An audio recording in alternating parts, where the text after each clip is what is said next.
All right, I've got 10 o'clock. I'm gonna call the meeting to order.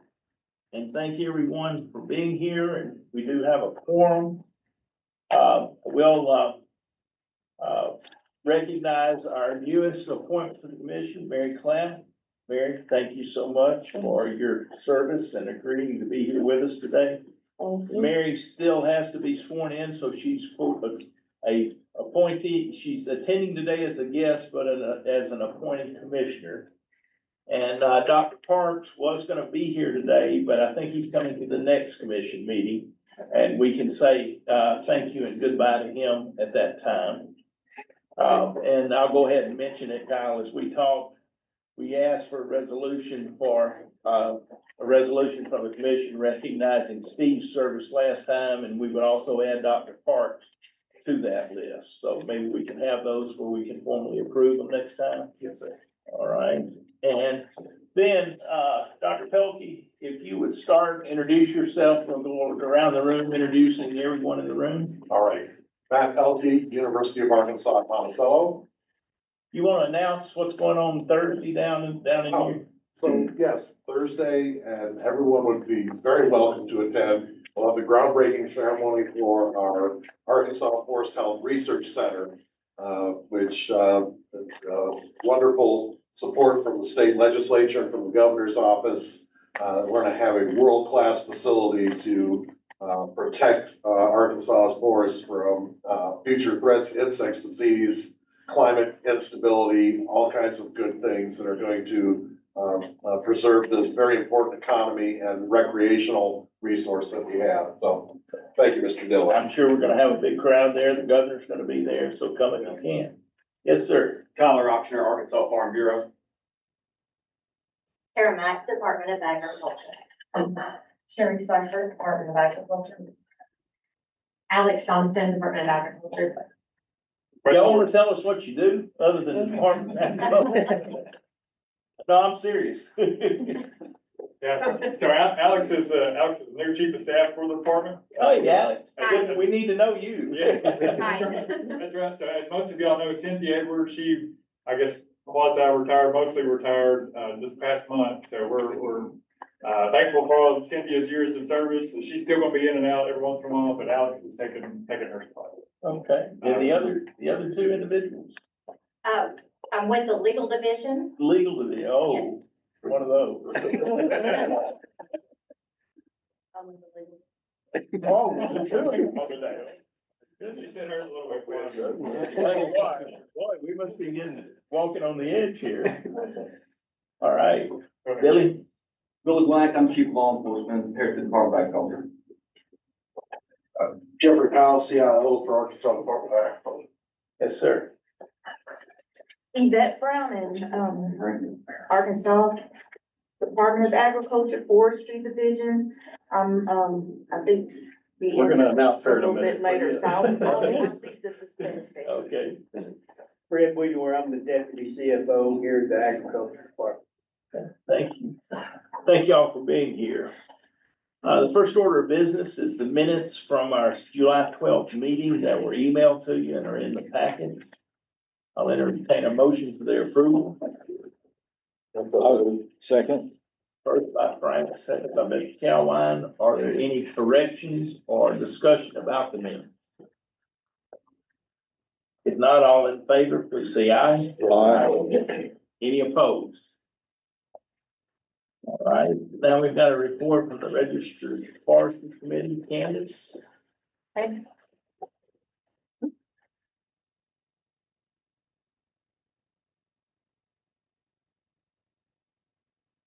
The reciprocity application this morning that was presented, Michael Biggerstaff, he's a reciprocity from South Carolina. And Will Brewer, he's a reciprocity from Mississippi. And those were approved to move your commission. Hey, do we need to vote on that? I think so, Ray, that we need to approve that. Okay, so why don't you put that forward? Okay, I move that we would accept the recommendations from the Registered Forester Committee on the applications received. For reciprocity. Reciprocity, yes. Second. Any questions? All in favor, please say aye. Any opposed? Okay, And we had three, applications by examination that were approved. They were Anthony Brown, Justin Hill, and Marcus Johnston. And I would move that we accept the recommendation of the Forestry Committee on the three applications from examination. have a first, can I get a second? Second. Second by Mr. Calvin. Fine. All in favor, please say aye. Aye. Any opposed? All right. I got just one quick question, don't want to get us hung up. Have we had any reciprocity issues with Arkansas state foresters going to other states and being accepted?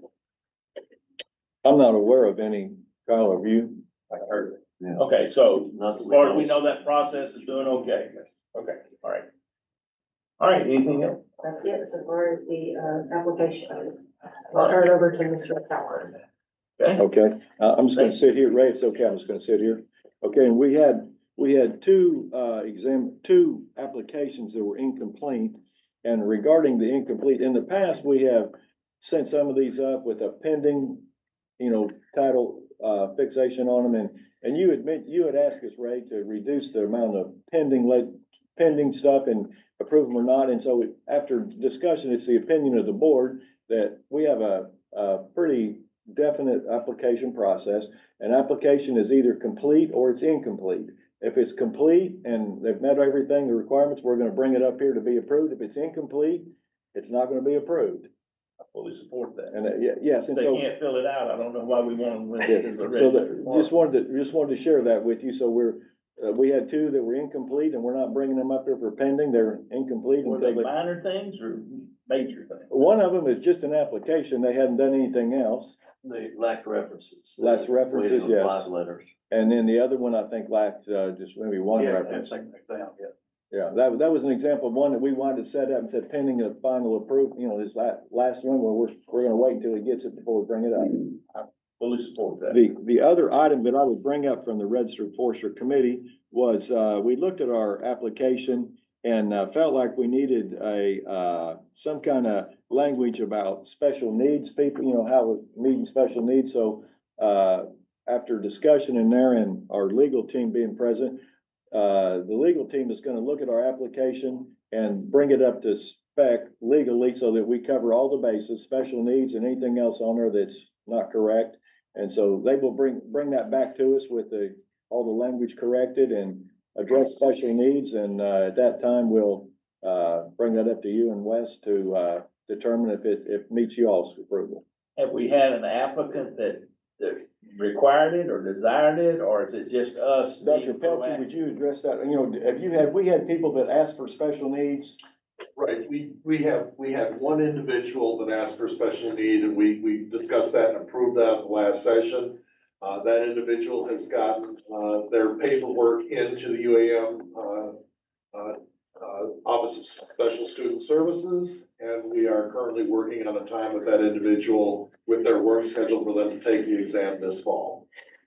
But based on that time, and we realized that we did not have that covered in our application wording and letter, so we passed that to our legal team and they will come up and fix that. And anything else on there that needs fixing. Great, Yes, sir. super. Well, that's all we had.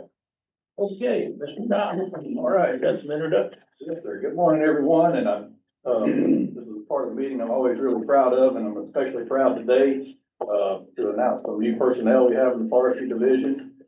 We had two of our division foresters and their two new foresters that they had hired that we were gonna have join us today. But as you know, we're really dry across the state, and they're dealing with some fires and things. We felt it better for them to stay where they are. And so, but I will Really good idea. I will go ahead and announce them. We have a county forester, Darren, that's in Drew County, right? Yeah. Fabian, Shabira? Yeah. Shabira is his last name. He's in Division I down there in Drew County, and he's a county forester. Been working with him for a couple months now, and really, glad to have him on board. We also have in the room with us today, and someone that you guys just approved, to be a registered forester in Arkansas, and I'm really proud of the he's taken. And if you would stand up, Anthony. Anthony Brown is in the room with us today, and Anthony is now the county forester. for Pulaski County and 2 other counties. What's your other 2? Pulaski and Perry. Perry, yeah, or 1 other county, I'm sorry. But really glad and really proud of you for the steps you've taken to become a county forester, and just want to recognize you for that today. Thank you. We also have a county forester trainee we've hired in District 4, which we all know, that's been an emphasis for us, is to get District 4's personnel up to a higher level of positions filled, and we've been able to do some of that. I'll talk about that in personnel in a little bit. But that is Mason Gillett, who will be working in Union County down there. So really glad to have those people on with us to help us with our forestry side of things. One person that's not on here that will be starting Monday, I want to go ahead and mention him, is Alan Northcutt, will be starting as a reforestation manager for us on Monday of next week. And so he'll be fulfilling Dave Bowling's old position of tree improvement work for us. I'm really glad to have Alan coming on board. We also have in the room today Mrs. Beth Browning with us. And Chandler, would you like to talk about her new position? Of course. So while Yvette is now in a new position, she's a familiar face. She's worked with the Forestry Division and Forestry Commission before that for quite a long time. And we're pleased to have you in a position where you can continue the good work you're doing with forestry. So she's spending a majority of her time working in the urban and community forestry program, monitoring subrecipients of our big community assistance grants. And I'll talk about those more later in our presentation. She's also had a relationship with Keeping It in the Family and the SFLR program. And so we're pleased to allow her to maintain that relationship and be a presence for us with that group. Congratulations. Thank you. Well, we welcome all of you. Wes, we thank you for your support in helping get those positions filled. Kyle, your support finding people. It's easy, it's the easiest thing you do, run out. Just run out. But we thank y'all for being here and being a part of this organization. Okay, forest management, Jim or Chandler? Yeah, there we go. How are you today? Good. How are you? Fantastic. Good to see you. Thank you. One moment, Vim. All right, today I wanted to start out talking about Balcom Nursery and the seedling sales. And if you look in your folders there, it's under tab 3 for the spreadsheet for the seedling sales. And so for the 2025 seedling sales, 63% of the crop has been sold already. You know, we do inventory on the seedlings out in the field, you know, you put plots in, that type of thing. And you come up with about how many seedlings you've got. And so this year we have close to 9 million seedlings, you know, that's hardwood and pine together. And, you know, if you recall from the previous meeting, we were projecting that we would have about 9.5 to 10.6 million seedlings. And so we're just a little bit under, but we got about 95% if you're, you know, choosing the 9.5 million lower part of the projection. And, you know, if you're putting a dollar amount to it, you know, we're probably in about $1.5 million worth of seedlings.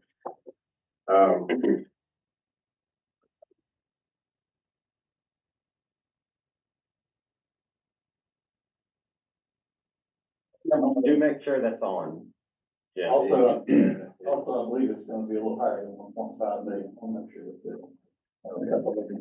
And you're talking about sales, I assume too. That's the dollar amount for this. yeah, I think it's a little higher.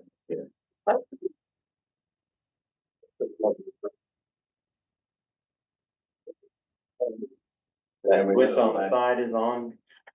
Yeah, it's on.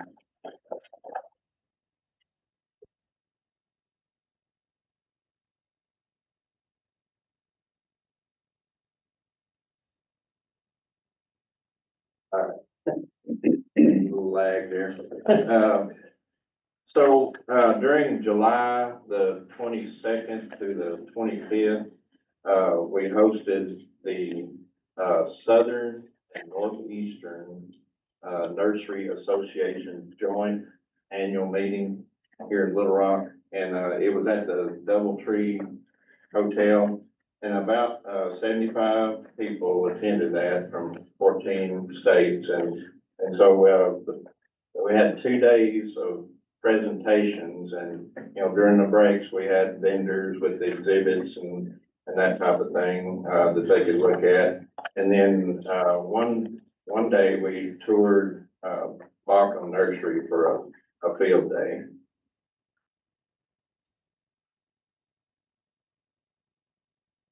And, in August of this year, we were awarded a $250,000 grant from the National Fish and Wildlife Foundation.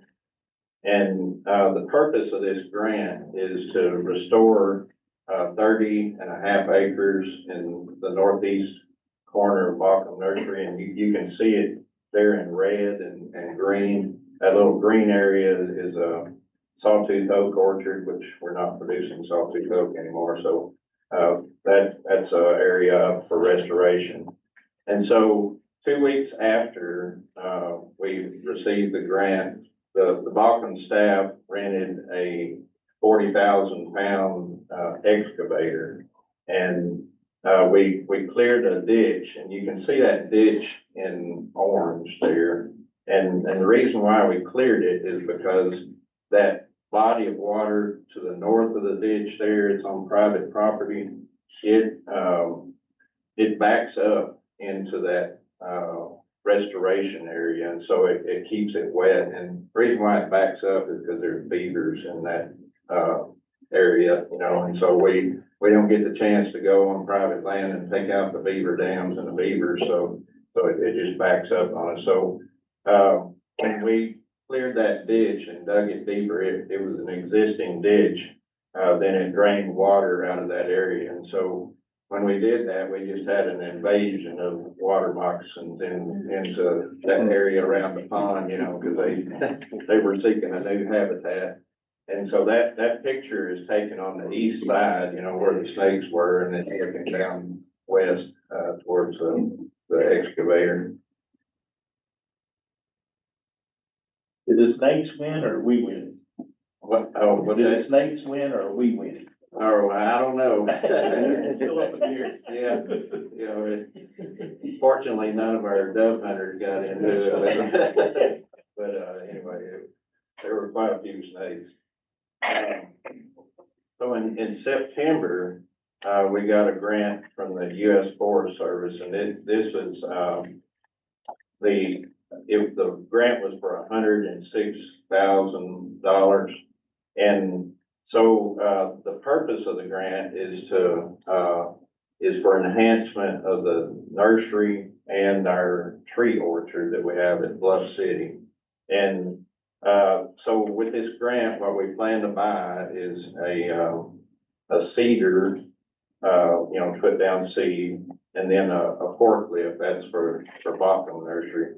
And the seeder, the thing about it is it can be pulled a whole lot faster than the seeders that we have. And so it's gonna increase, production and, when we put down seed. The forklift, the one we got, it's just worn out. So, we spend a lot of time, repairing it and trying to nurse it and keep it going, so it's badly needed there. And then, the rest of the funds, we plan to, put new refrigeration units on 3 coolers, that, we have spread across the state. And, those refrigeration units are worn out too, and so they're becoming hard to maintain, and we're gonna upgrade those.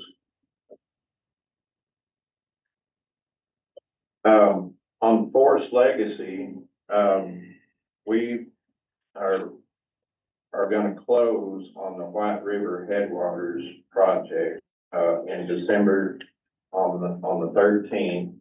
And The White Rivers Headwater Project is in Madison County, and it's 759 acres that we're purchasing. You can see it there in that red boundary. And, it straddles the White River, and it protects it also. It protects it from erosion. And so, that's the main gist of this project is water, quality protection.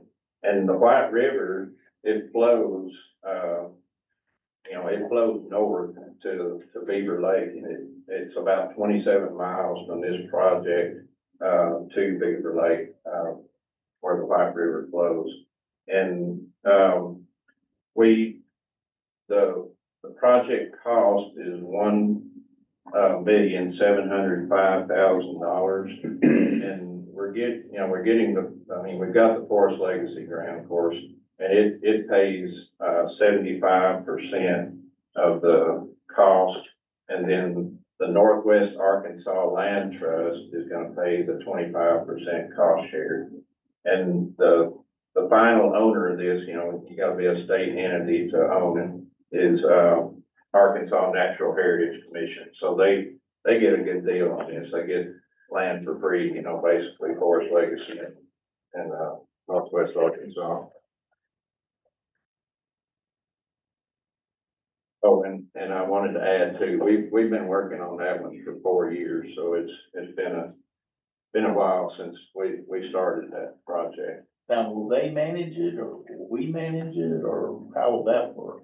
Yeah, Arkansas Natural Heritage Commission will manage it, and they, they usually, it's a natural area, and then later on, usually the Game and Fish, partners with them and makes it a WMA. So we were just kind of the conduit to help it all come together. Yes, the Forest Legacy. And you mentioned that we were in the.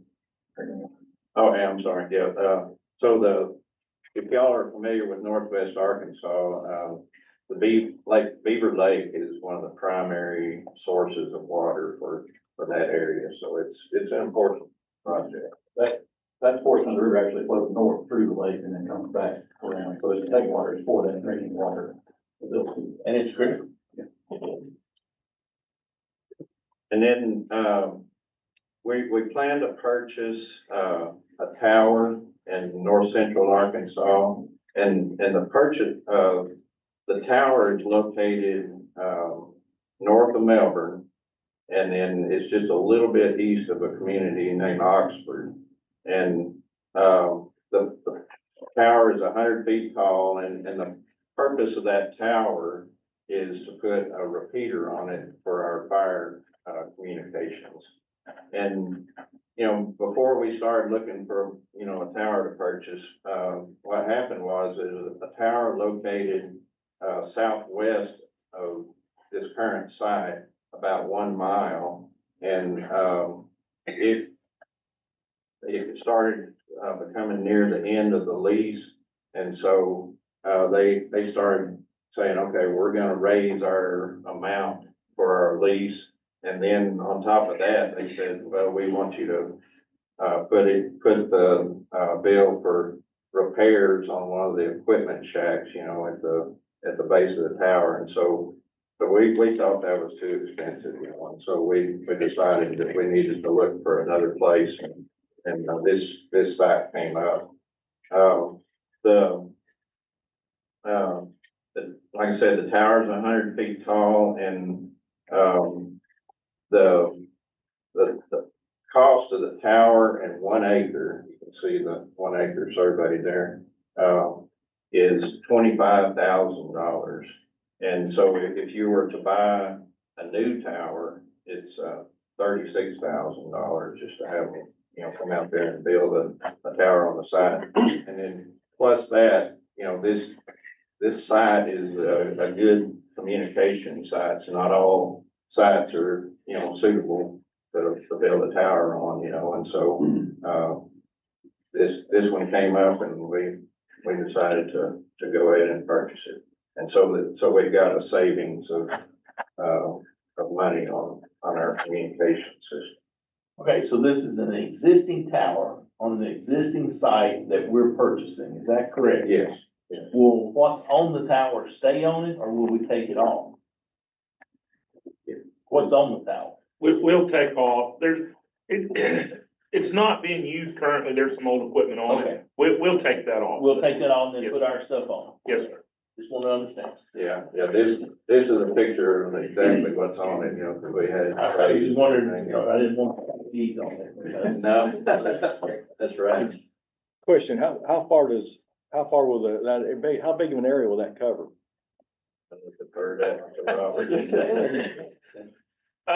It's going to vary where you are in the topography up there, but it'll service most of the county there and some counties around it, but most of our sites cover, I don't know, probably a 25 or 30 mile circle around the tower. This is in Searcy County? No, it's in Izzard. Izzard, okay. Yes, sir. Oxley's in Izzard County? Oxford. Oxford, okay, I heard Oxley, okay, I was thinking Oxley, that's why I said, sir, okay. I'm with you. Sorry, I didn't. No, it's No. I don't hear well, so that's. my Okay. But it's almost to Salem, really. I mean, Salem's been close to the county, but it's pretty close to Salem. Yeah, then the northern part of the state, we really have to look at because of the terrain up there, and wooded landscape. We want to look at being efficient as much as possible. We also have to look at effectiveness of these towers. Not all of them are equal up there in their range. We have to balance those two things. Well, that ends my portion of the presentation. Are there any more questions or? On your, our truth, nursery, are we still one of the few states that still has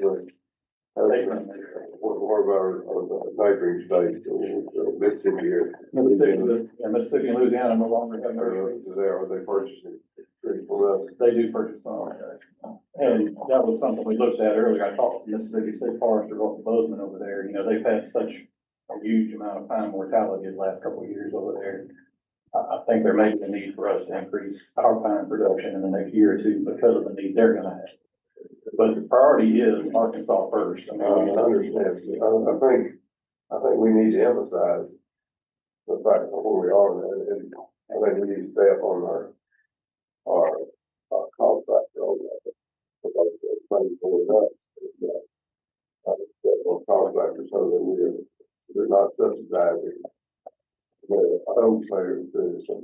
yeah, and I'll make something on this real quickly. Jim and I had this discussion yesterday. We had talked about bringing ceiling prices this morning for discussion, but we would like to look at that a little more ourselves and give you guys a little more information before we have the discussion.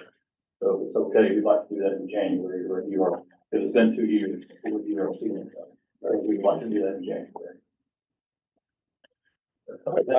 And let's just make sure we do it again. And maybe it does that, we'll have good numbers on call, maybe. Yes, sir. Okay.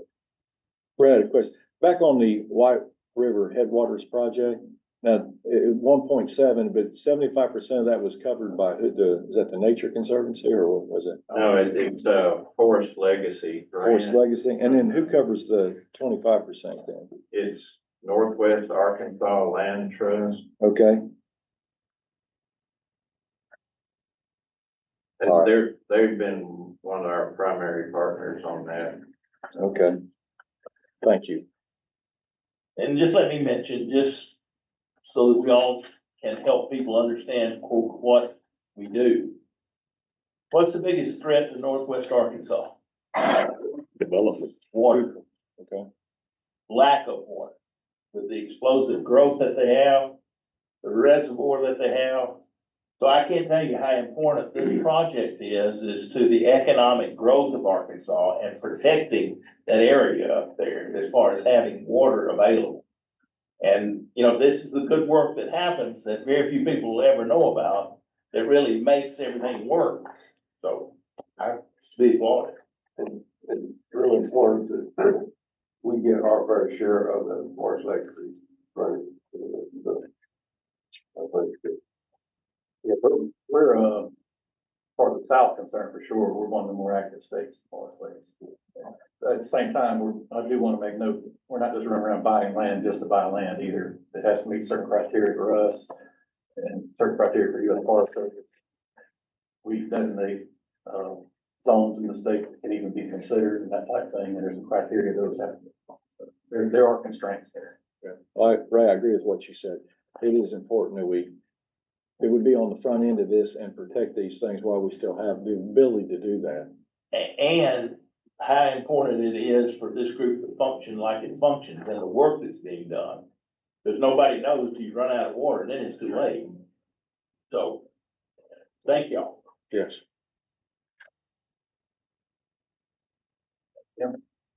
I'd like to turn it over to Chandler then.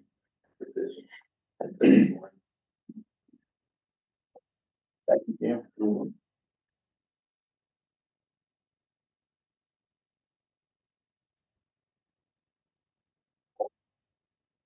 I want to start off by revisiting an area of concern, forest health concern, in the southeastern part of Arkansas. So for the past 3 years, particularly in that region of the state, we've seen them annually, pine trees brown up, discoloration.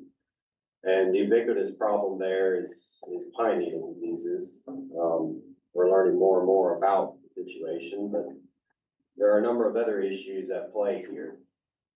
So to that matter, for this being our second year of doing this activity, we've collected samples of pine trees across that region and tested for presence of a species of fungus, brown spot needle blight, and the presence of 2 chemicals, paraquat and dicamba. And so just this past September, we resampled 24 of the 28 locations that were sampled back in spring. And if you remember in last quarter, about 2/3 of those 28 locations that we sampled had some presence of either paraquat or dicamba. So in resampling, we're seeing that there's a seasonality in the ability to detect this on the sample. It's important to note that most of these locations, the trees that were browned up were no longer symptomatic in September. So this is just an example of that. The image to the left is the photograph from a plane on April 23rd, where all of the pine resource there is significantly browned up. It's quite easy to see from a photo. But later this summer, on August, that drone image to the right of the same area, almost all the trees recovered and looked green. I do know this is one of the locations where the chemical paraquat was detected. So minor losses on this particular example, but that's not the case for every location.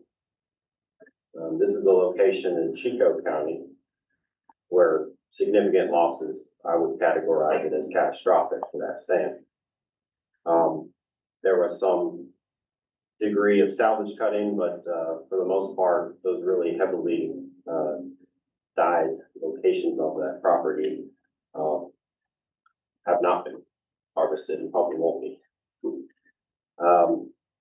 So this is the worst case scenario, but again, I do want to emphasize that many of the 28 locations, particularly along the bayou where we sampled, had recovered. I can pause here if there are any questions before I move on. Chandler, on some of the stuff that's recovered, what did the terminal buds on those trees look like? That's an excellent question. Because the growth rates don't always look superb. But I don't have a measurement and something to compare it to. What's the control, or what should the growth rates look like for that particular area?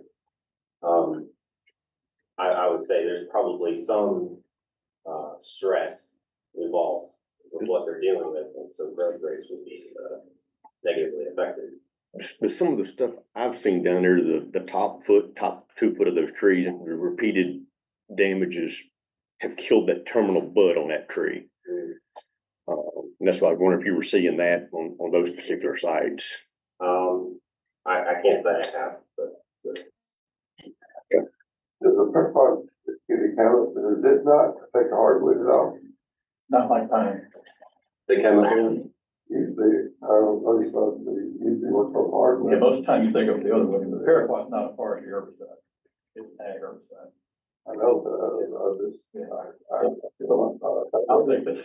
I wouldn't want to try to get the pine. Right. The hardwood, Right. and I just, Yeah, I'm sure Kyle touches this a little bit of timing and how it's applied, so. well, it's, so on the hardwood, what happens with paraquat, and the other thing is, you bring up a good point. There is very little research on the impacts of paraquat on any tree species.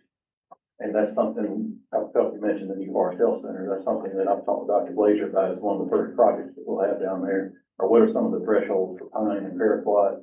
But what you typically see on hardwood is the leaves may curl, they may just be discolored, maybe lose some leaves, but they typically come back through the paraquat.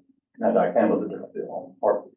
But on pine, if you get those repeated applications like John was talking about, it can cause mortality, and pine is more susceptible than hardwood.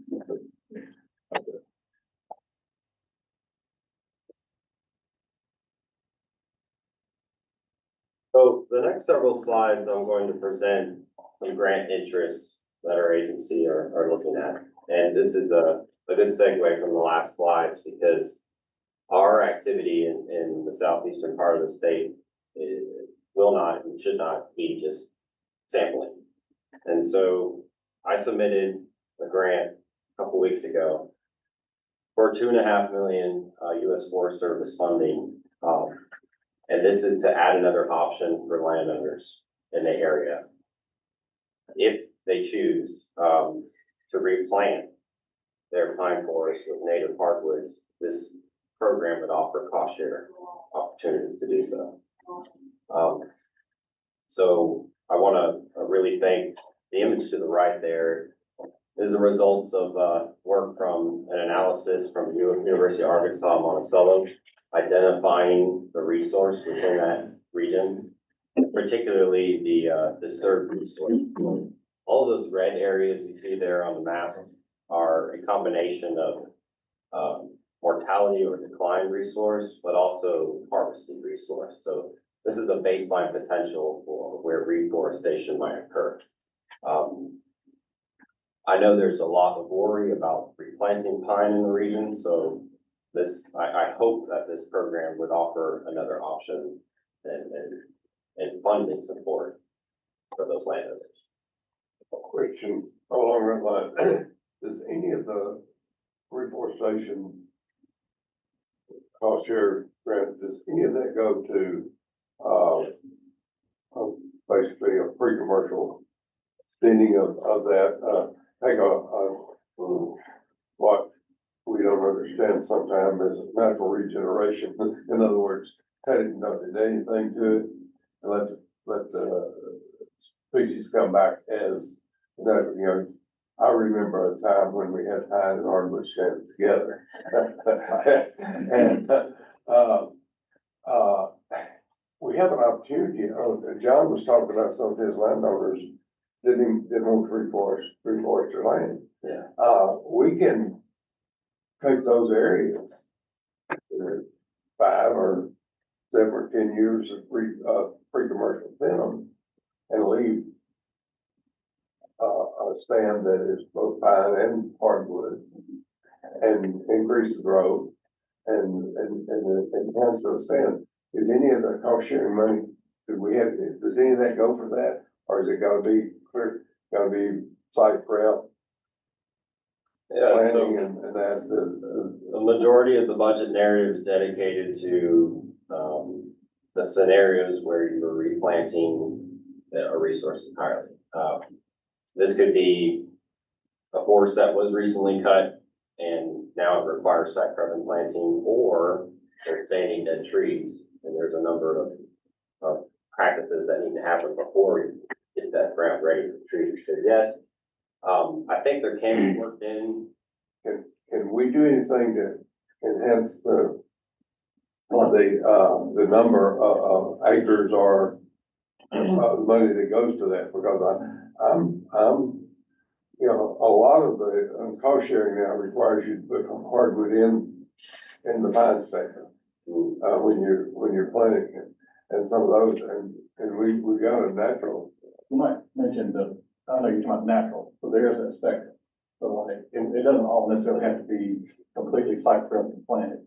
Because a lot of those stands, you want to talk about it? Certainly, so we have a list of practices, that were proposed to do as Forest Service for this funding. And you don't have to do the full gambit. but is the money restricted? I mean, So where I was headed with that is, if, say you have, because a lot of these pine stands get smoke regeneration now. I think you were headed, kind of where you headed with some of that. And so this doesn't have to be necessarily a complete replenishment or replacement of that stand. It could be a supplemental plant. And so it really depends on the landowner and what they're wanting to do. okay, And so if they don't want to remove a bunch of dead material, they just want to go in there and supplement and then do a species enrichment. We can do that as well. so that is. And I like that because, you know, I was working out the cost of what it might be per acre to site prep and plant. So if we can encourage site appropriate species that are already there, that's good to take funding in my mind. And the other thing, Chandler, Frank mentioned, this is for year one. And if we have some leftover funding, we could expand these acres, correct? Correct. So with some sort of, modification, yeah. How many acres do you anticipate, this would be like a conversion from pine to hardwood. How many acres do you anticipate being converted in this process?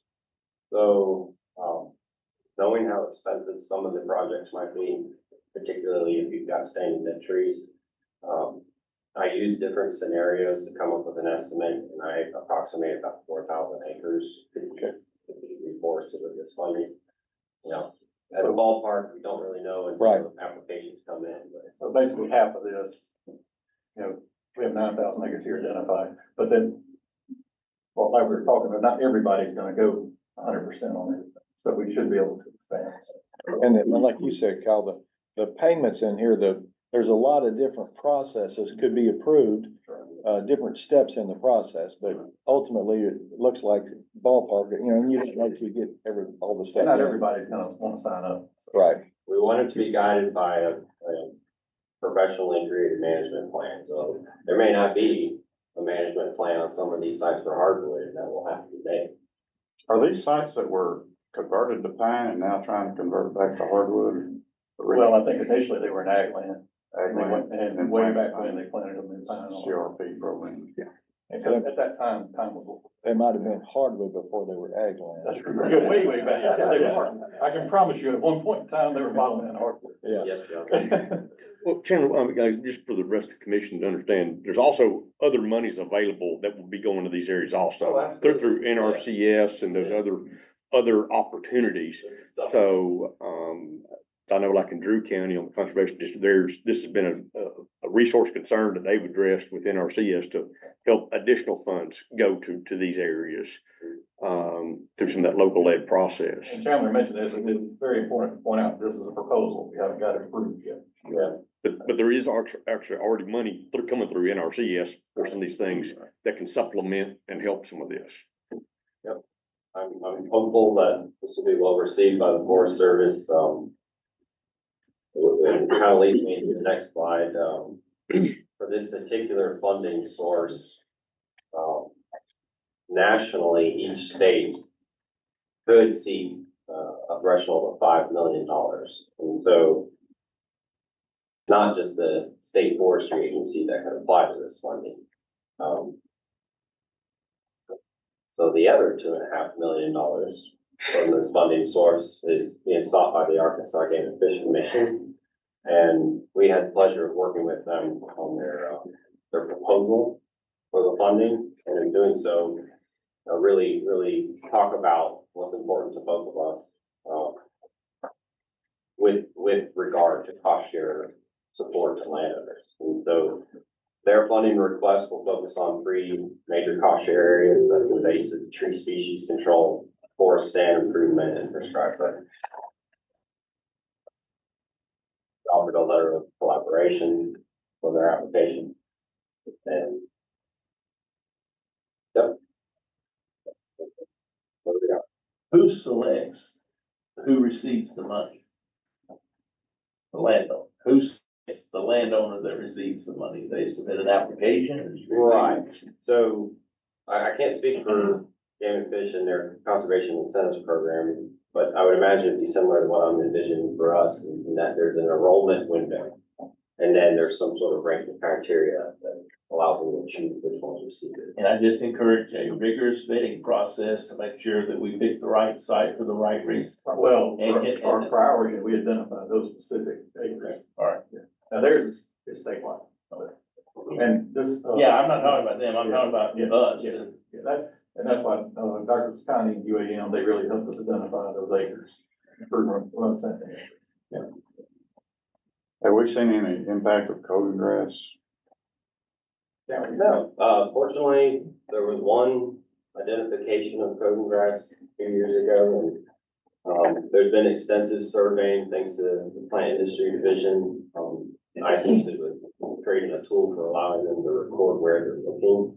I think we recorded over 20,000 miles of active survey for coding grass, and no suspects were found, so. I think we're pretty confident that we don't have a well-established population in Arkansas, but we're looking. So with invasive tree, control, we're really targeting collar repair, tallow tree, and tree dependent. And does that say privet up there, or what's the one on the right, the sign? Oh, so I found it hard to get a good image of representation here, but we did a minor project, for invasive plant removal, and so, this is just a sign from that project that we used. Not at all related to the. I know we had a discussion with Game and Fish, and the tallow and the calorie would be the primary two target in that. We had some things that we wanted to see in there for us to support it. One was the tar stand improvement, and the other was invasive species. They agreed it's good.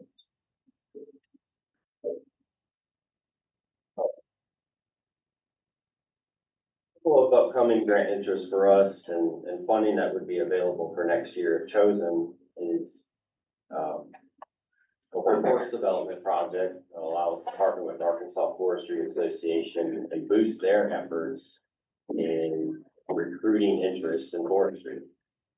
They already do some of this to an extent, and we're hoping that through this funding, they can boost those efforts. So the Be Proud organization and Forestry Works are two, region-wide efforts to recruit forestry interests to jobs. I'm really excited to be working on that with Max and hope that funding does get approved. That's a multi-state. Correct. So both of these are multi-state, funding requests, and we're on as a supporting state. The second of which is a smaller sum of money for our work in the White Oak Initiative project, and this will be establish some more outreach on how to sustainably manage the White Oak resource, and I do hope that we'll be able to work with U of A Cooperative Extension to do that. You know, prior to Kyle coming over here, he would have been the person I would have called. So I have to say, we haven't alerted Dr. Hackman that he's on this project yet. I have to talk with him about that. Trial by fire. All right. And my last slide is, I mentioned it earlier that I would be talking about the urban forestry subawards. So a very large sum of money through the Inflation Reduction Act is granted to us to subaward to underserved community projects. With a 1.4 million subawarding amount. And so with that in mind, it's been over a year in the works, preparing this funding and opening it up for applications. So the application window just ended last week. We're reviewing the applications that were given to us this week. And Yvette Browning, who's in the room, is going to be working on that very heavily. We hope to notify applicants at the end of this month. So big projects going in that we're going to be able to support, both on a technical side, but also just the funding side.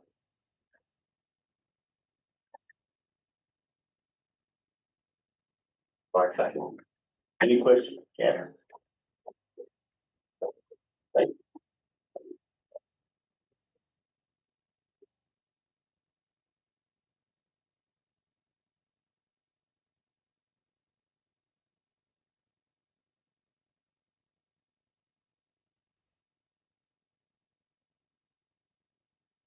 Morning. So I'm Robert Murphy. I'm the Emergency Services Director for the department. So we'll start off with a wildfire report. If you looked at the quarterly that was emailed out, the actual written report, that was emailed out last week, we had to cut, in order to meet deadlines and get it out, we had to cut the fire numbers that were reported in that report off about a week early. So we missed the last week of September. So in order to catch up, I added the numbers in on the slide. So the September's total was increased by 45 fires and 405 acres. So the last week of September was a very active week of fire compared to the rest of the month. But we finished the quarter with 225 fires for 2,409 acres, and this is somewhat average for what we see for that quarter.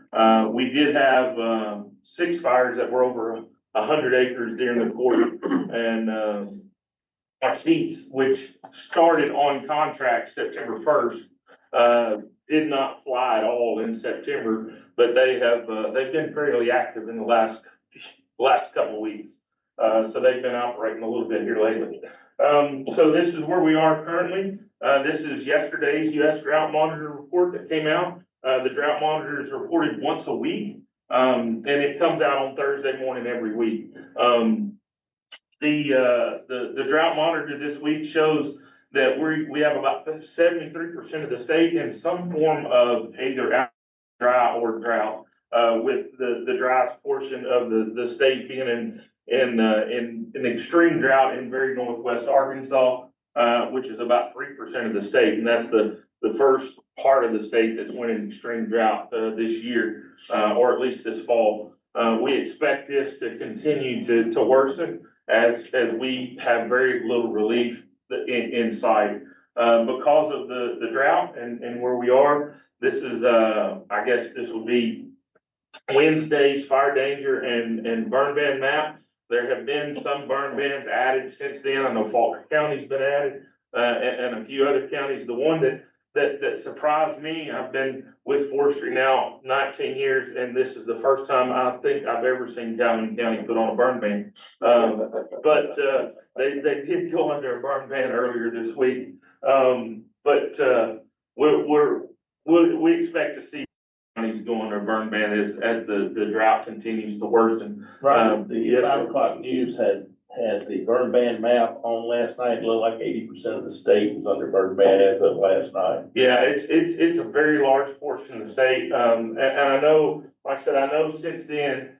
Faulkner County went under, Cleveland County's went under, Drew County went under. So there's been several counties added since this map.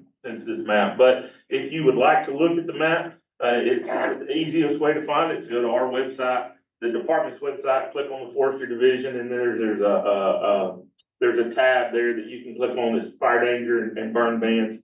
Or you can just Google search arcfireinfo.org, and that takes you directly to the burn ban and fire danger map. Let's see, so where we are right now in the month of September, or month of October, I'm still a month behind, I guess. We've seen, as of Wednesday evening, we had 74 fires, 754 acres. We've had 3 fires so far, this month that were over 100. We added 1 yesterday afternoon, so we're now at 4. And the seats, have worked on 5 fires. We added 1 of those yesterday afternoon as well. So we've been on 6 fires with our seats. The picture, there is out of Saline County. That's, one of the first fires that the seats worked in the month of October. So this is the outlook. These are the maps from NOAA for the precipitation outlook, both for the month and for the fall or for the next quarter. So for the month of October, we're expecting to be below average for precipitation, and they're expecting that to continue through the month of December. Now, I don't want to be the boy that cried wolf and said, hey, we're expecting everything to go south, but these are the predictions that we're working with right now. There's not a lot of relief in sight. There's no major relief that we can see. You get one One tropical system could change that though, and we could shut down overnight if we get a tropical system that comes up through Louisiana or Texas and hits the state. So right now, we're planning for the worst and hoping for the best when it comes to fire, but for the foreseeable future right now, we're expecting things to get worse, until we can get some major relief. So this is the significant wildfire potential outlook, and I don't think the maps do the state justice, the way that the National Predictive Services, which is, under of the fire world, under the National Interagency Fire Center. So they divide the state into two forecast areas. So you have the highlands, what they consider the highlands, the Ouachitas, predominantly Ouachita and the Ozark Mountains. And then you have the lowlands, and they lump those two geographic areas together. And I think if we really looked at the state on a little bit finer scale than what they're looking at, the red would probably encompass a little bit more of the state than what it does here on these maps. But this is for October and November, showing that we should be above normal for the next 2 months for potential for significant wildland fires. I think if we looked at it in a little bit finer scale, this cuts off a lot of central Arkansas, but central Arkansas would be included, and probably a little bit more of southwest Arkansas would be included in that red. That's not included in there now. It'd be a little bit closer to half of the state would be, or maybe even 2/3 of the state would be red instead of just what's red up there right now. If you look at just where we are in the state as a whole, but the way they do the predictions, this is the way they have the state divided. So that's just that's the map that we have to show anyone. But so all the national predictions are that we'll see fire increase and worsen over the next 2 months in the state. And we're actively planning for that. So just to give a little bit of an update on our equipment, we have 110 bulldozers, 106 of those are environmental cab. It is an aging fleet. We discussed that a little bit more in depth last meeting. We have 57 dozers that are over 15 years of age. 35 of those are over 20. We did get 7 new pickups in since our last meeting. We had ordered those at the end of FY 24. They came in August, and we've got 3 of those in the field already, and we're trying to get the other 4 put together and get them in the field before too much longer. Hopefully that'll be done in the next couple of weeks. We were able to use the federal excess property program and pick up 2 fixed wing aircraft to supplement our fleet that we have down in Malvern. We're gonna get rid of 3 older Cessna T-41s. We picked up 2 late 1970, one's a 77 model, one's a 79 model, Cessna or Piper Cherokees. And you know, that seems like probably a pretty old plane, but in the plane world, it's really not. We just got rid of a 1948 about a year ago. So planes last a little while. But we did pick these 2 planes up, picked them up out of Florida. And we're gonna get rid of 3 of the older planes. So we'll reduce our overall aviation fleet from 13 planes down to 12. But the addition of these 2 should decrease our overall maintenance cost, and then actually getting rid of a plane is gonna decrease our overall maintenance cost. The inspections and the engines and things in these planes are all well below the FAA requirements for hours and all that. So it should be a while before we have to do any major maintenance on either one of these planes. We had a truck out of our Greenbrier, our rural fire shop that was on a trip out east and got about halfway across Tennessee and blew an engine up. So it was cheaper. We found this 2018 Peterbilt. It's got a few miles on it, but it's fewer miles than what our truck was that we were driving, and we buy this truck cheaper than we could put an engine in the Kenworth. So we were able to pick this 2018 Peterbilt up. The truck drivers were really excited. Everybody likes to drive a Peterbilt. I guess it's the coolest truck on the road. They were excited when they found out we were buying them Peterbilt.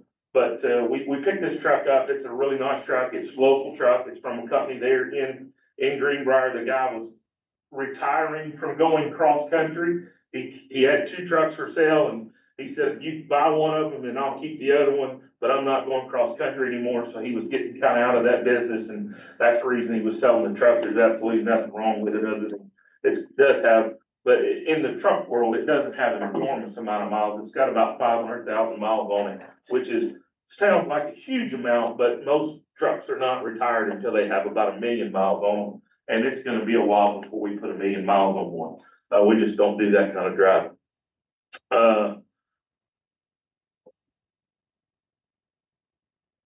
Okay.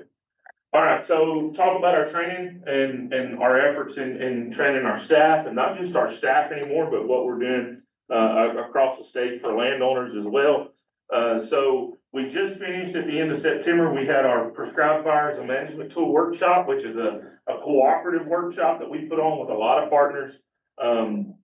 And I say we, I mean, we're involved in it. We don't necessarily administer the whole program, but we are big partners in it. We had 48 students went through that program. 11 of those students were department students. So it's a program that we send our folks to. Anybody that's going to be a burn boss for us has to go through this school. It's a week-long school. We put it out at Camp Robinson. Been doing it for a very long time, and it's a very good school.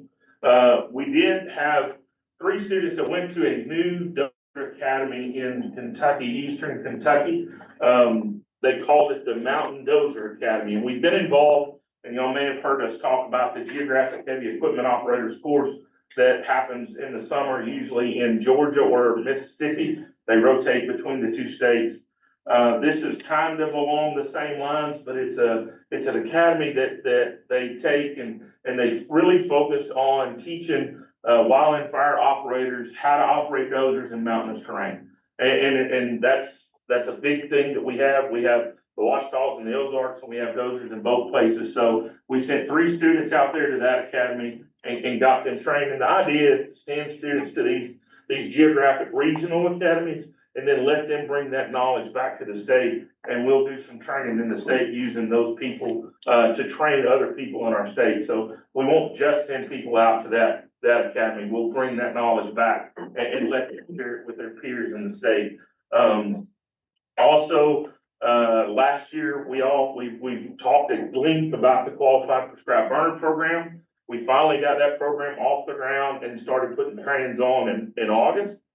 We did 3 online 2-hour refresher trainings for those people that had the Learn to Burn 1 and 2 programs through the Game and Fish Commission. We had 100 participants go through the refresher course, and that got them certified or qualified through the Qualified Burn Program in the state. And then for the 2-day landowner training that for people that haven't had any Learn to Burn prior experience, we had 4 of those during the quarter, and we had 66 people go through one of those 2-day courses. We had this picture here is from the very first one that we put on up in Yellville. So there was one in Yellville. We had one in Monticello that Goggins went through actually. And then we had one in Hope and one in Searcy as well during the quarter. And we're continuing to have those.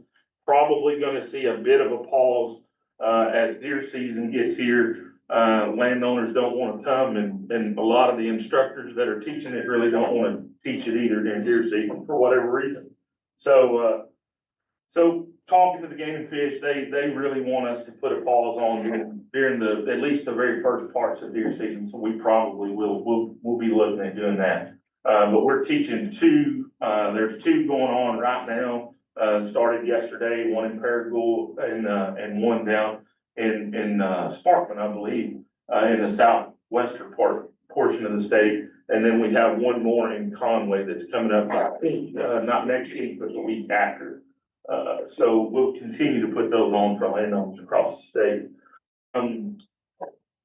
So just to give an update on one of the other programs that we're working with now, that's kind of a new program y'all might not have heard a whole lot about. The Community Wildfire Defense Grant was a grant that come out of the IIJ bill, that come from the federal government, a couple years ago. The program is focused to give, or it focuses on making communities more prepared for wildland fire. It's focused on out west, probably, I think that's pretty obvious, when you look at where the funding goes, but it's a $1 billion investment across the nation. They're spending $200 million a year out of this program. And just because most of it's going out west doesn't mean that we're not gonna get any of it. We had a department here, fire department, a community in the state that needed they wanted to produce or prepare a community wildfire protection plan. And they applied for the grant, they were able to receive the grant. They're gonna get $75,999 to pay a consultant to come in and write them a community wildfire protection plan. There were 535 applicants for FY '24. There were 158 of those selected, and one of those was selected here in the state. And depending on where you're from and how you pronounce it, I've heard people from the community, it's not spelled this way, but the people from the community pronounce it Gamillion. But it looks a whole lot like Gamma to me.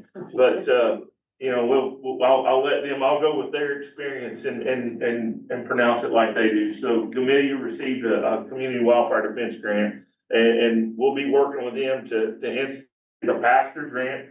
So the department will get the money and then pass it through to the community once they get their protection plan written. And I think that's my last slide, unless y'all have some questions. Questions for Robert? What's the cause of the fires now? So, it varies. Or is it trash burning, or is it just people out, careless? Well, it varies. We do still have a lot of debris burning that causes wildfire. We've had equipment use is a big cause of wildfire as well. We had some down at Bearden, this last week, and that was, from somebody, we don't know exactly what caused it, but they were about 4 or 5 fires strung down the highway, just outside of Bearden going to Camden. So, that was, it could be anywhere from somebody dragging a safety chain on a trailer to, somebody driving an old car that was backfiring. Or it could be a catalytic converter breaking up and spitting catalytic converter parts out of the exhaust. There's a lot of different things that could have caused those fires, but, I haven't really looked at any numbers, but, debris burning and arson is always a part of the equation as well, but, it really is a wide range of things that we see starting fires. John, you have one? Yeah, I was reading an article just a couple weeks ago in Oklahoma that they were, several of the insurance for homeowners insurance was pulling out of some markets due to high wildfire risk. And that's important for us to make sure we can control wildfire and do some preventative work. So I just bring it up as what y'all do is important, and to protect structures is always number one. We might want to keep on looking and making sure we don't have insurers not want to insure homeowners because of a wildfire risk. And I think that area in Oklahoma may be southeast Oklahoma that's been really developing over around there. Yeah. Yeah, fire wise and things like this community wildfire defense grant would probably play a big part. And I know that, I know southeast Oklahoma, and I'm well acquainted with their fire chief over there and my counterpart over there. I know that southeast Oklahoma, Kirkland County there, southeast Oklahoma is always a focus for them to try to, that's their biggest area for wildland fire over there as well. Their biggest fires, except for the prairie region, they're usually their biggest forest fires are in that southeast part of the state. But it's typically not some of our typical customers of the Forestry division. Just the homeowners. Yeah. You know, that we need to make sure to protect, that's shelters are part of the main thing that folks depend on, maybe the biggest investment they ever make in their life is a home, so. That's one reason we invest so much money in our seed program. That's their primary focus when we have wildland fires, to help protect those structures. I haven't heard of any areas in the state that are having trouble insuring homes because of that, but now it's something we need to ask more questions about. It's a neighboring state, so that's why I've had concern. Well, and two, I mean, it's a neighboring state in a very, very prominent area of the state with everything that's built up there. If it jumps over that state line. Yeah. Anything else for me? Thank you, Rob.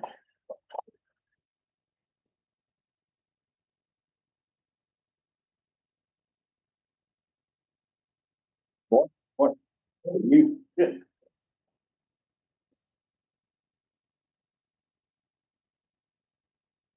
Paul, Darren Spinks, I'm a deputy state forester.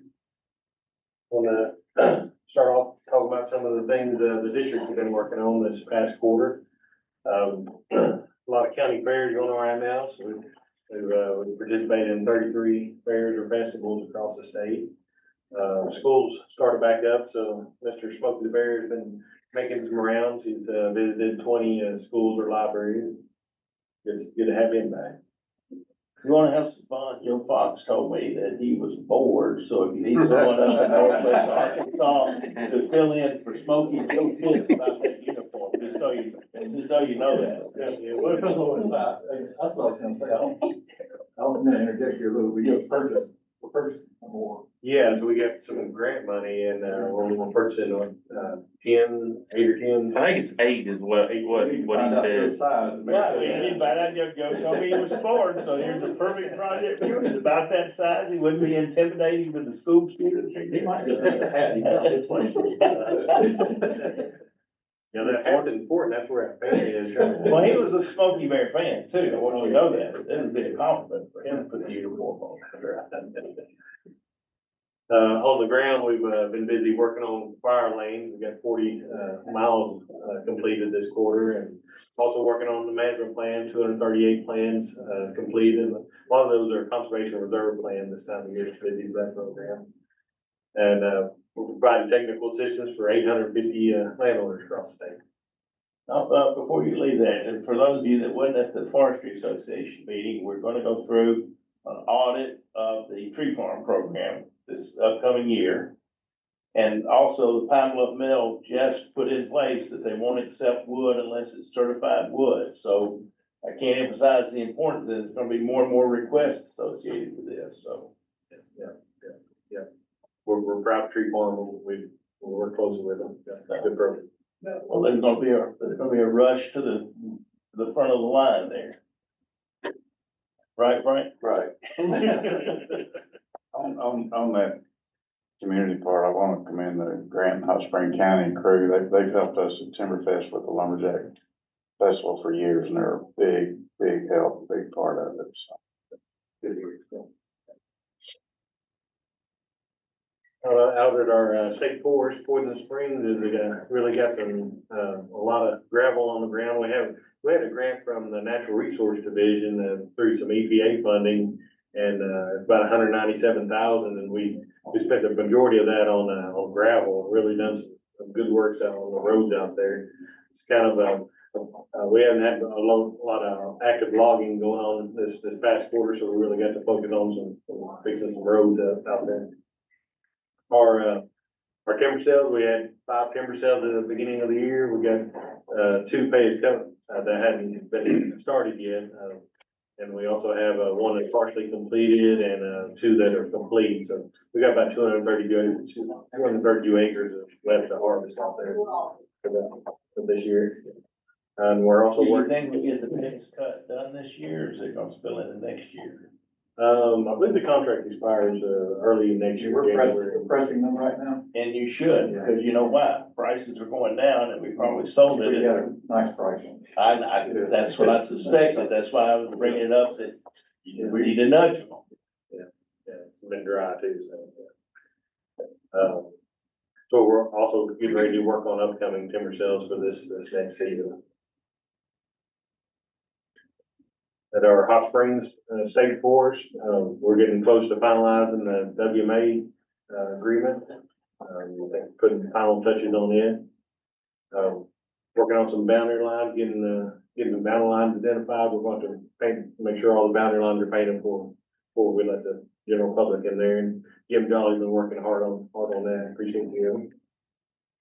And this map here is a general area where we're looking at doing some demonstration work, doing some thinning and it's a pretty mature pine timber and a good track to start off with doing some stuff out there. I want to commend Kyle on this wildlife management agreement in this area. I mean, it's not easy to get agencies to work together and get everybody to come together and do what needs to be done. And Kyle spent a lot of time on that, just so everybody. He's still in the room. I want also to thank Secretary Ward, because it takes a village to get these things done. And without that agreement, it would severely impact, I'll call it, the value of this too. But, just want to highlight, you know, the diplomacy necessary to get this done, so. Now, this is about 60 to 100 acres that we're looking at this work. A project I wanted to highlight is the Arkansas State Police. We did some work for them. We basically created a fire break around the perimeter of their training facility. It's actually inside the Camp Robinson area. We cleared 1.6 miles, about 40 foot wide.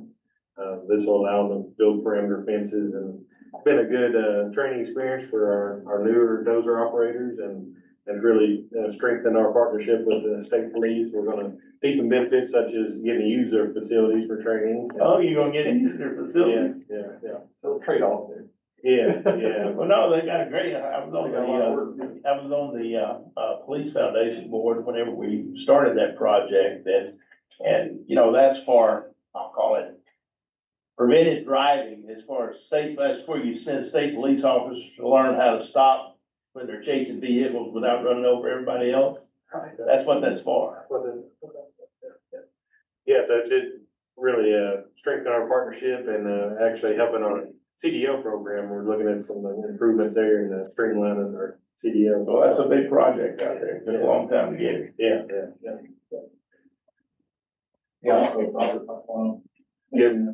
So that's a Yeah, big thing. So they have more than just a driving track out there now. They actually have a training facility on site, classroom facility. That's what we're gonna be using. We're actually using it not this coming week, but the next week for hosting one of our statewide trainings out there. But, the CDL portion, so right now we have to make our schedule and state police schedule match to go to their CDL testing facility. And in the process of doing this, we've been able to work with them. We're gonna get 2 of our own testing facilities certified, so we test our own people and we don't have to schedule with them and work around everybody's schedule. We'll make our workflow a little better, and we'll be testing our own folks and doing our own testing, so it'll help us ease our workflow just a little bit and streamline our CDL training program just a little bit as well. And I just want to say I'm thankful for Robert and his staff and everybody that helps on the seed contract, the single engine air attack. It really helps the field out there and it boosts their morale to know that we got help in the, you know, at an upper level. And it's a lot, means a lot to the field. No more questions though. And Robert, just so you know, Governor Hutchinson gave the state police a lot of money to build that facility, so it's our facility too.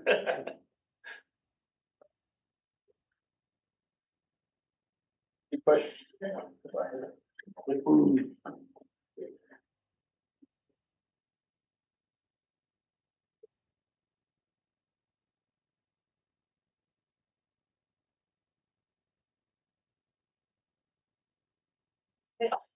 I'm Shannon Sowers, Director of Marketing and Communications for the department.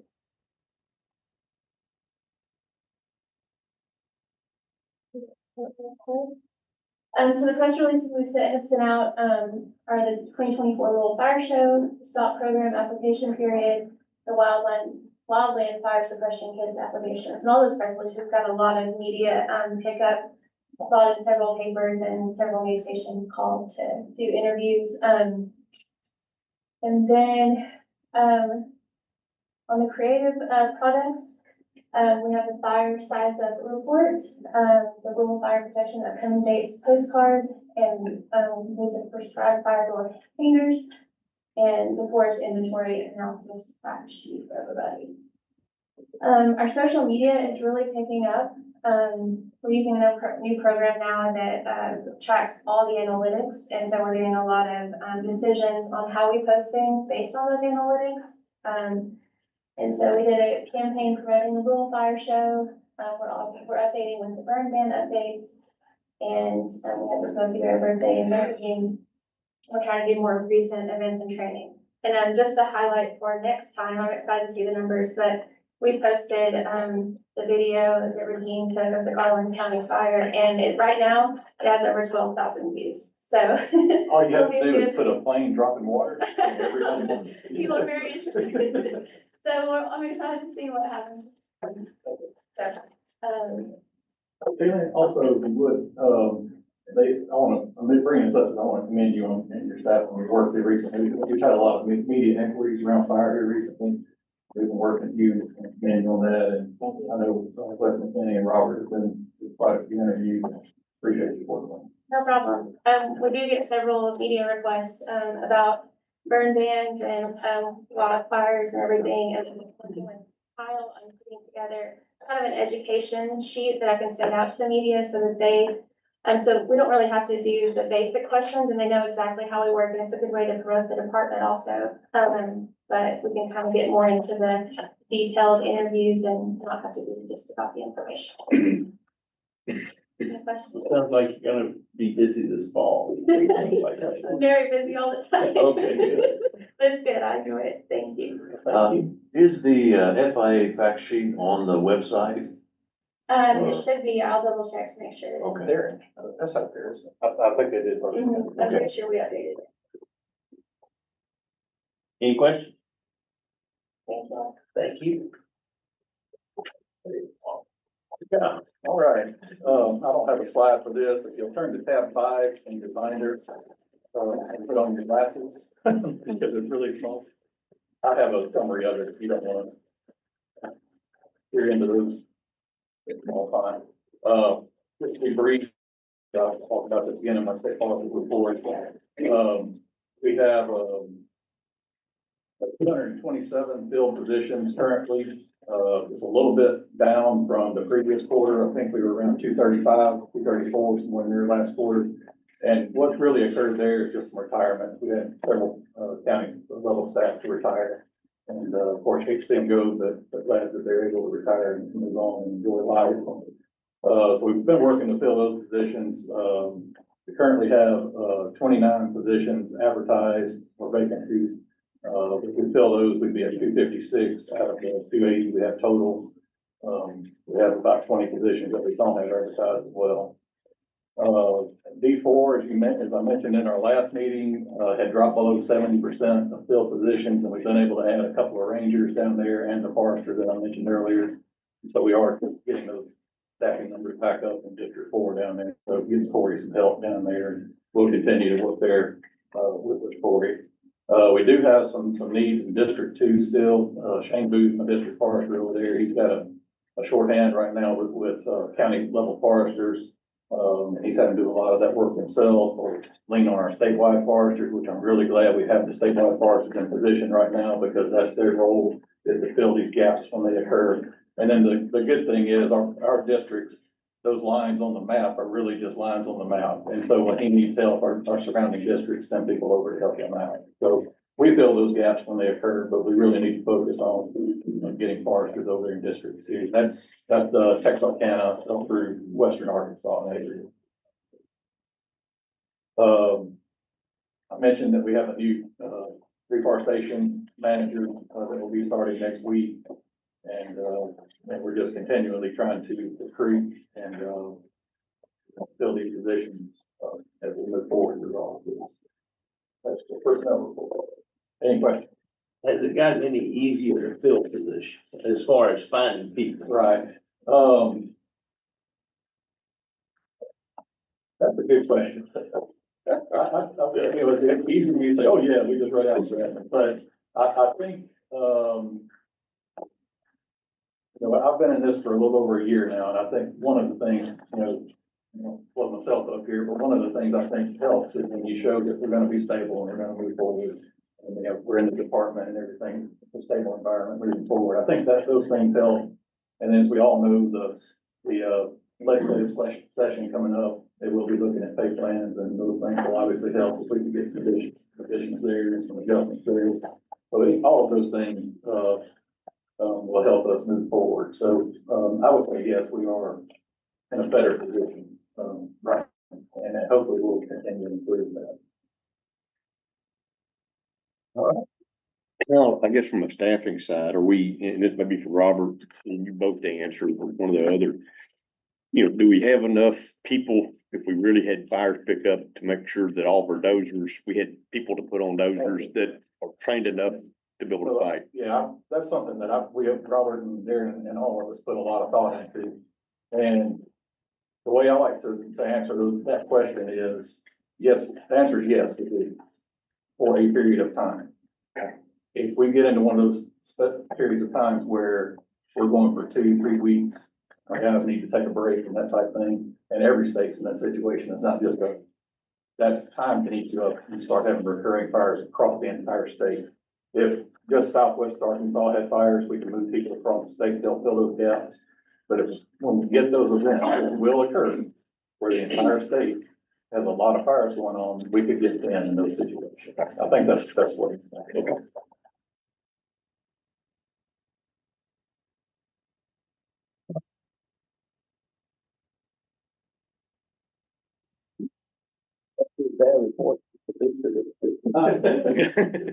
No, it's, You brought in the big dog. it's not. Fred Weedor, I'm standing in for Anusa today. He was otherwise occupied. You should have in your packet the financial report. Six. Probably the first page of it is gonna be a summary of all the main funds. This is another one you need to go after for, it's kind of small. But, the primary operating fund, of course, for the forestry division is the forestry special revenue fund. And it began the fiscal year with like, $5.4 million. But some of that was, carryover of some grant funding, from late in the year before that we turned around and expended early in the current fiscal year. So if you look down there at assistance grants and aid toward the bottom, $2.8 million. That was our final sub award to Central Arkansas Water on a grant program. So that's the large beginning cash balance. That's kind of why that was. But we were ending up the quarter with just under $1.8 million. A little lower than we would like at that point, but however, you all will remember from that our collections of the timber acreage tax really hasn't taken place yet.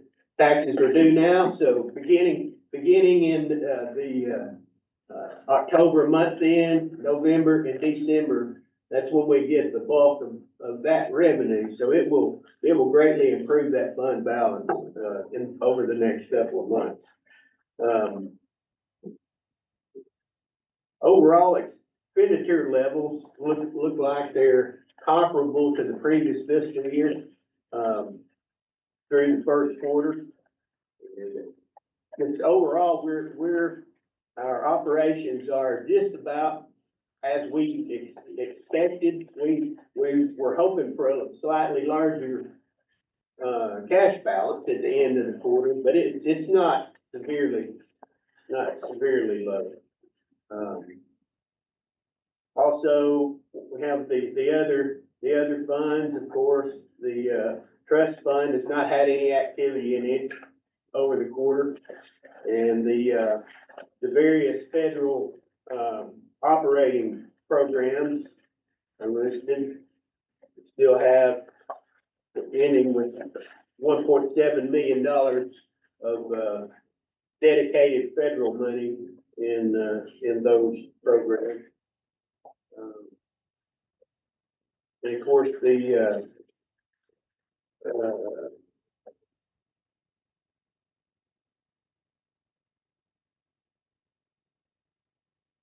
that's the main operating funds.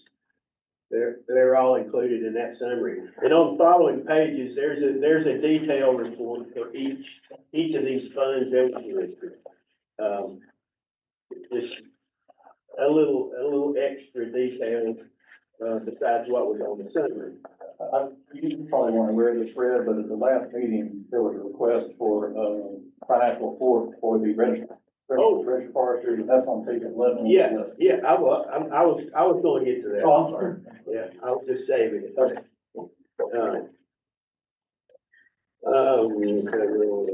Okay. Like I said, there's a detailed report for all of these funds. One that was not on the summary, of course, is the rural fire department revolving loan program. It has its own report here. And the operations of it are just like I remember since 2011 when I first laid eyes on this program. It's still churning exactly like it did. The fund balance maintains the same level year after year after year. And all that equipment gets loaned out, but yet the money stays there. All right. And just talking about financial statements, as Kyle said, there's also might be the last page of this section is the financial report for the Board of Registration for Forestry. And it ended the quarter with just under $126,000 cash balance, that's pretty normal.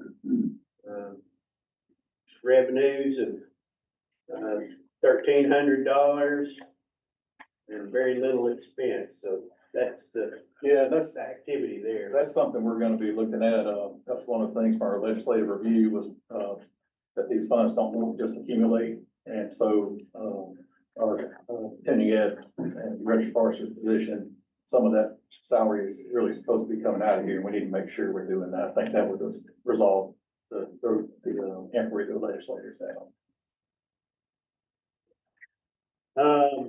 About the only other thing of impact that I would mention, you also have reports here showing the actual collections for the timber severance tax and the fire protection acreage tax compared to previous years.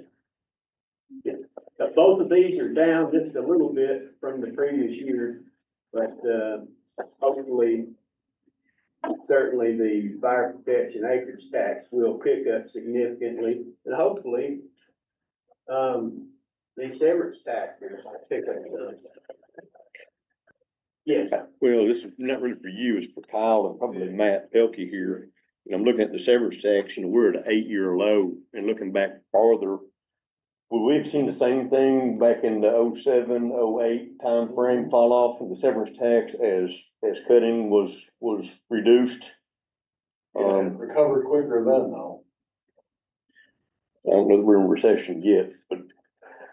No, the stock landing's taken a long time. So, well, it's been falling for the last 4 years, severance tax collections as of year to date. Which may not tell the whole story on a year to date when looking at 3 months, but. Yeah, that's one of the things I've noticed. 5 months, Yes. So we just need to make sure you keep that in mind, but yeah, I'll let like tell answer those. No, but John, hey, there's what's more risk is that until people digest the fact that interest rates are not 2%, that they're 8%, and people are willing to make an investment at that interest rate, or their jobs will support that, we're gonna be living in this housing environment a lot longer than we want to, and that's directly impacting everything you're talking about. So it's an interest rate issue. As far as the blanket that's on, I'll call it housing starts, which is where the market is for most of our products. And it's a big one, Oh, yeah. not going away anytime soon either. Any other questions that I might be able to answer? All right, thank you. Thanks for your, that's good report. All right, that's my time. Stand up for those. Oh. Oh. I don't have any slides, but I do have, a little bit to say, the state forest report. First, I want to thank Ken Bragg and Mary Clapp for joining us, and I really look forward to working with both of you, and appreciate you, providing your service to the state and to the commission and, to the forestry division as we try to move forward with that. Look forward to working.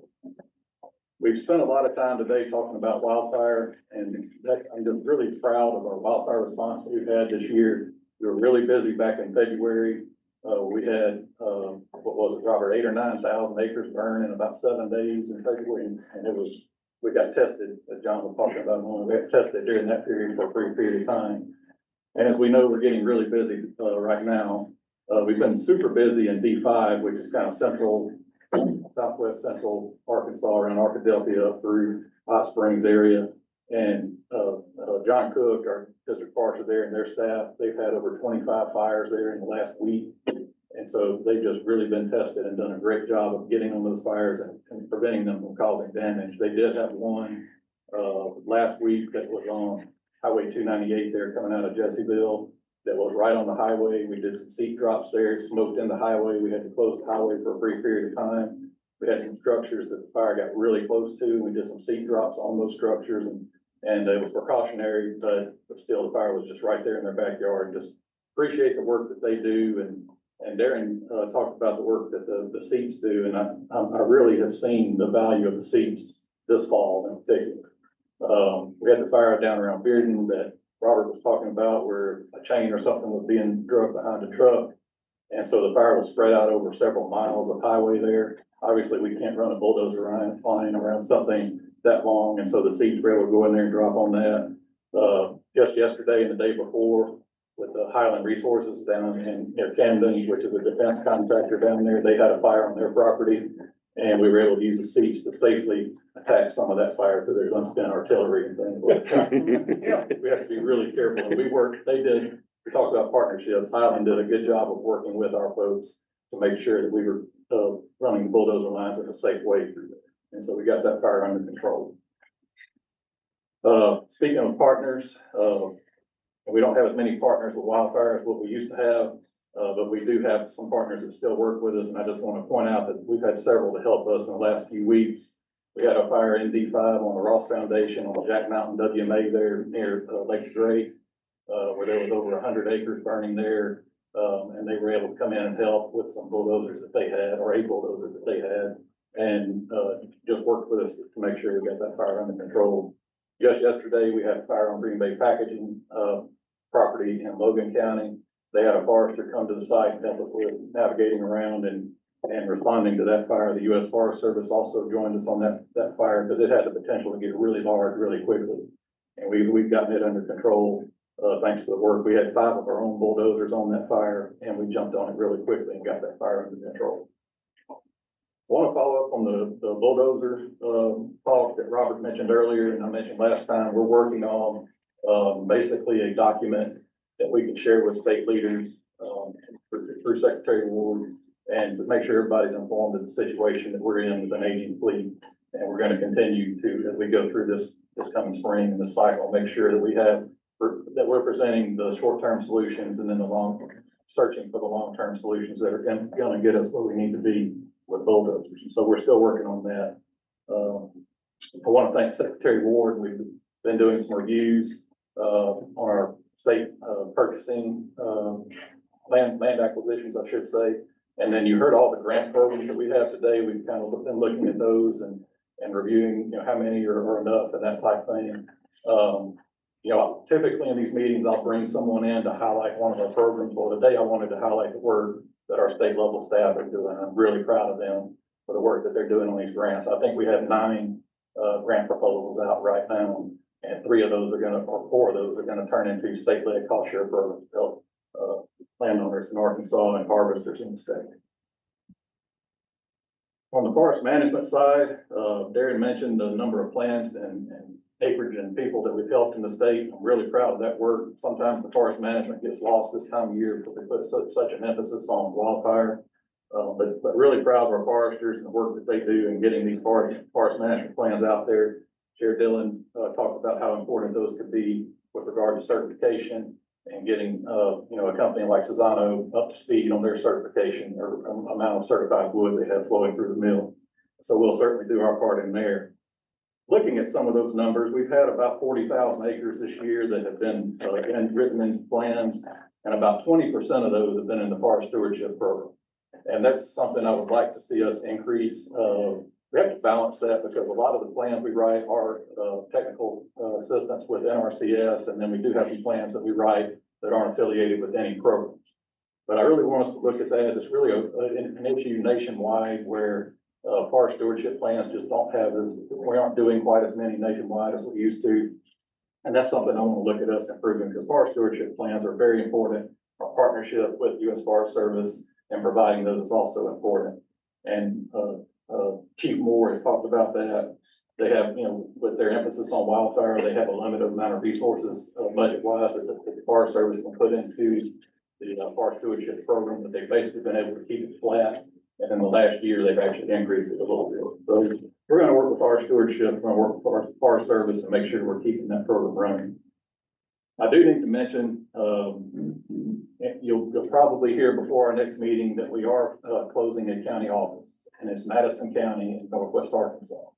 And this is something that we put a lot of thought into and a lot of planning into, and it's really been ongoing or coming for quite a few years now. Over the last decade or so, we've been streamlining and becoming more efficient. And over that period of time, we have reduced some positions and places prior to me being here, and then when I first got here last year. And so we looked at that office and we had one ranger there, and we can't run an office with one ranger in an office. And so working with my district forester, working with Robert, working with Darren, we have put resources in place around Madison County. Every county around Madison County has 3 rangers minimum and 2 bulldozers in it. And so we're well staffed in that part of the state. We also have a fire plan that Jeff Brazil has put together for how those counties are going to interact with Madison moving forward. And so we have a good plan in place. We've had discussions with the officials and the representatives up there and informing them on why this is occurring and what the need is there. And so I feel like we're going to be okay. It's something we're obviously going to watch as we move through time to make sure that we're able to continue to provide the services to Madison, that we have historically provided. So just want to make sure you heard that here and not somewhere else, because that will be coming before the next.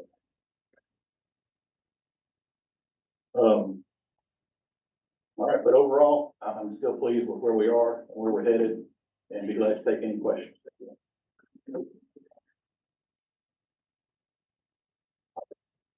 Thing on here, legislative forms. No, it shouldn't have that on there. Okay. That'll be for the next meeting. I was just checking. That should have been taken off. There's some stuff legislatively coming, but I'm not ready to. I was just asking. No, you should. Because sometimes I do forget to say that. Any questions for Kyle? And you did participate in the SAF convention just Oh, I forgot to talk about myself a little bit. Well, it's like you. It's on the sheet. Yeah. I always like to give credit to my folks. That's not a flaw. That's what you do as a leader. I'm very proud of my people, or our people, I should say. So last month I was able to attend the Society of American Foresters National Convention out in Loveland, Colorado, and was actually asked to lead the panel discussion for their opening morning plenary session, and we had about 1,600 people that attended that. And so that was a really unique opportunity, and I was really proud to be able to do that. And what struck me, and we were talking about it yesterday, as we were walking through everybody's presentations, and at the AFA, the issues that were talked about, and then Dr. Pelkey's competitiveness meeting we had last week for the new council that the Center for Forest Business put together. It doesn't matter if you're talking at the national level or here at the state level, the issues are the same. They just may look differently in different regions of the state, of the nation. And that was the subject matter of my panel for regional challenges to forest management. And it doesn't matter whether you're talking about forest health or markets, or workforce, or any of those facets of forest management or the forest industry. They're occurring all across the country. They just look differently in different regions. So it was really unique to be able to see the Rocky Mountain North region being talked about, or some of our tribal forests across the country and those type of things. But they're all the same issues that we have here. And so that was just a unique opportunity, and I really enjoyed doing it. And I think that's it. Okay. Thank you. Well, I'll let you sit down there with that, but most of us just came from the AFA meeting earlier this week in Hot Springs, and Kyle had his opportunity to speak to that group, and he quote has made it a year. That's the way he expressed it, that he had made it a year. I was feeling Joe Fox now. So Kyle, I just want you to know that we're so proud that you've made it. And I think I speak for this group, how blessed we are to have you in this role. Okay, I mean, coming into the role, filling some big shoes, somebody's well known. I don't know of anyone that could have done it better. Kyle characterizes himself as a collaborator, and he is. He'll work with anybody, and he wants to do the right thing. Okay, wants to get our people trained, want to make sure they're treated fairly, and it's just been a real pleasure to work with you, and we're thankful you're here. And then Secretary Ward, I want to thank you. I want to thank you for your support of this division of the Ag Department. And I want you to thank you for listening to Kyle when we're talking about big numbers and plans. And we got to have your support. You've done everything that you promised that you would do, and we appreciate that too. But none of this can happen without all of us working together, but y'all are doing a great job. And I just want to thank you and applaud what you're doing. Thanks. And looking forward to another great year. Absolutely. Okay, I mean, the main thing is that we protect the state, we don't get anybody hurt. I mean, that's the key to it. And I'm impressed every time I come here and hear what you're doing. So our next meeting, if we're gonna keep them on Fridays for a while. I mean, Dr. Parks rolled off, but Kyle and I talked about it. We're gonna continue to keep this meeting on a Friday. So the next meeting is January 24th at 10 a.m. And that should give Anusa time to close the books and for us to have a financial report. So if everybody will put that on their calendars, that'll sound okay to everybody? And also, we're gonna have, I don't know that we'll have it at that meeting, but we're gonna be getting a board orientation prepared for Mary and Ken, and it never hurts for the rest of us to attend. So normally there'd be a commission meeting in the morning, then board orientation after lunch. So, and that's when you learn, Mary, the do's and the don'ts, and what you can say and what you can't say, and who you can talk to and who you can't talk to. What you learn is you can't talk to anybody. You'll have to figure it all out yourself. Aaron was saying, I think there was somebody that had missed the last, did you do the orientation? I can't remember. Okay.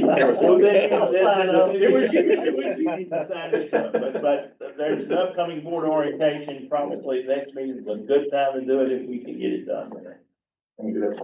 Yeah, we have lunch. Is there any questions?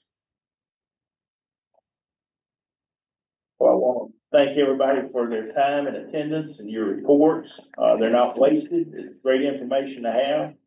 And realize we're all here to support them, and we're ambassadors, and we're to help when called upon to help get what they need to get the job done. So yeah, it's an easy group to help. Thank you very much. All right, can I get a motion to adjourn? So moved. And please stay and eat lunch. We have, quite a bit. All in favor? Aye. Wow. We're adjourned. Recording stopped.